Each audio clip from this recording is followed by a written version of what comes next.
যখন আপনি মারা যাবেন, দুনিয়া থেকে বিদায় নেবেন, মানুষজন কেউ বলবে না আজকে বৃষ্টির দিন দাফন করিস না, কেউ বলবে না যে তারা 2টা দিন রাখ, কেউ বলবে না। কবরের মধ্যে যখন নিয়ে যাওয়া হবে, আপনার স্ত্রীর কথা মনে পড়বে, আপনার সন্তানের কথা মনে পড়বে, আপনার বাবার কথা মনে পড়বে। সবচাইতে বেশি কষ্ট আপনাকে যে জিনিসটা দেবে, কি নিয়ে কবরে ঢুকলাম, কেন সুদ খাইছিলাম, কেন ঘুষ খাইছিলাম, কেন কবরের জিন্দেগির জন্য প্রিপারেশন নেই নাই।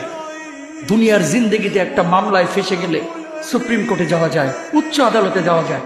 আখিরাতের জিন্দেগিতে কোনো মামলায় ফেসে গেলে পালাবার কোনো আর পথ নাই। চলে যেতে হবে।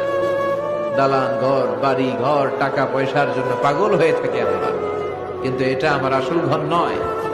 যেই গোসলখানাটারে আমি এত সুন্দর করে টাইলস করে ইটালিয়ান ফিটিংস দিয়ে বানালাম, আমার জীবনের শেষ গোসলটা কি ওই গোসলখানায় হবে?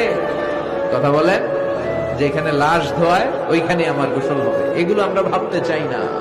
কবরের জীবনটা আসল জীবন। কবর জগতে কোনো রং নাই, কবর জগতে কোনো স্বাদ নাই, কবর জগতে কিচ্ছু নাই, মাটি আর মাটি। হ্যাঁ, যদি আপনি মালিককে খুশি করে যেতে পারেন, অন্ধকারটাও আলোকিত হয়ে যাবে। কষ্ট করার সময়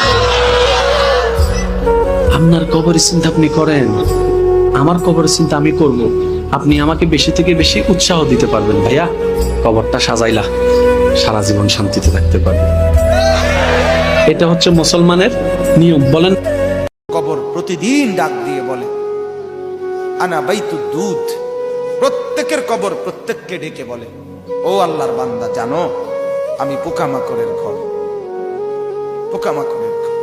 তুমি তো সেই বান্দা যে একটা মশা কানের পাশ দিয়ে উড়ে গেলে তোমার ঘুম বন্ধ হয়ে যায়, চোখ মিলে যায়। একটা মশার গুনগুন আওয়াজ সহ্য করতে পারো না। একবার কয়েল, একবার অ্যারোসল, একবার মশারি, এরপরেও তুমি চাও যে একটা মশাও যেন আমার কানের কাছে গুনগুন না করে।